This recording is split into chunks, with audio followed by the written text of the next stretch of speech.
My name is Megan Albach, and I want to introduce you to the Hydro 2, a portable hydrostatic tester designed to test the integrity of moisture barriers used in personal protective equipment, or known as PPE. Testing your moisture barrier for leaks is an important part of the safety and maintenance of your PPE.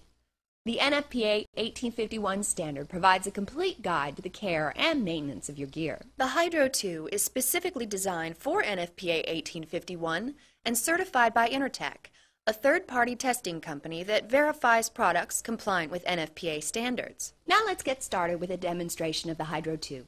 It's easy to use, and you, the operator, are in complete control of the testing process. Unlike other hydrostatic testers, the Hydro 2 uses no electricity, so it is extremely safe and doesn't need any tools for assembly. It's completely self-contained. Simply remove the test stand, spillover tray, and pressure gauge from the package. Place the tray on a stable surface and then set the stand in the tray.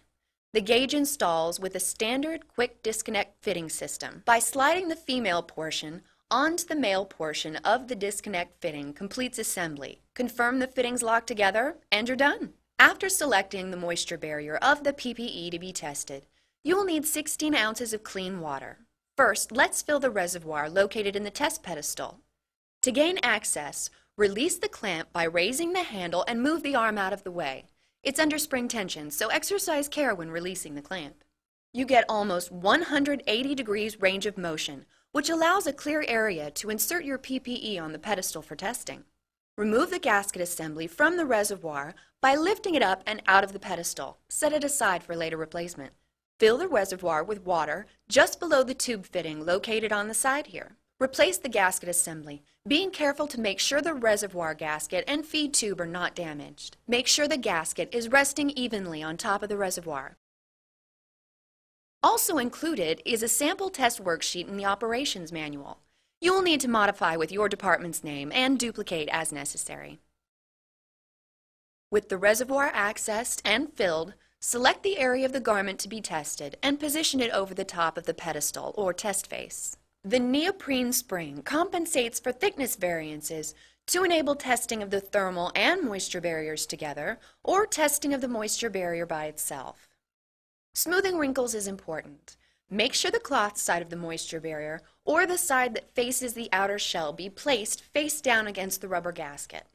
Lower the handle gently until the seal ring is resting on the garment. Make sure it is centered over the test area.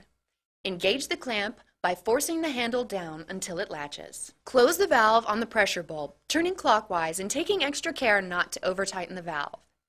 With the test area sealed and the pressure valve closed, monitor the pressure gauge as you hand pump to 1 psi and hold for 15 seconds as required in the standard. Slight pressure adjustments may be required as the seals set.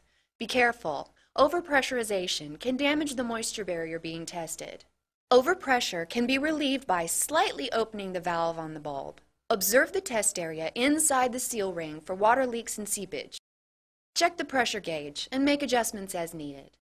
Mark any leaks so they may be identified later and note any and all leaks on the test worksheet. Disengage the clamp to the full open position, but remember, it's under spring tension, so use caution. Then swing the arm to the left or right to obtain full access to the test area and remove the garment or reposition for additional testing. Now that we have reviewed the assembly and operation of the Hydro 2, you can see how easily you can stay in control of your testing process with the Hydro 2 testing solution. Thank you and be safe. I'm Megan Albach.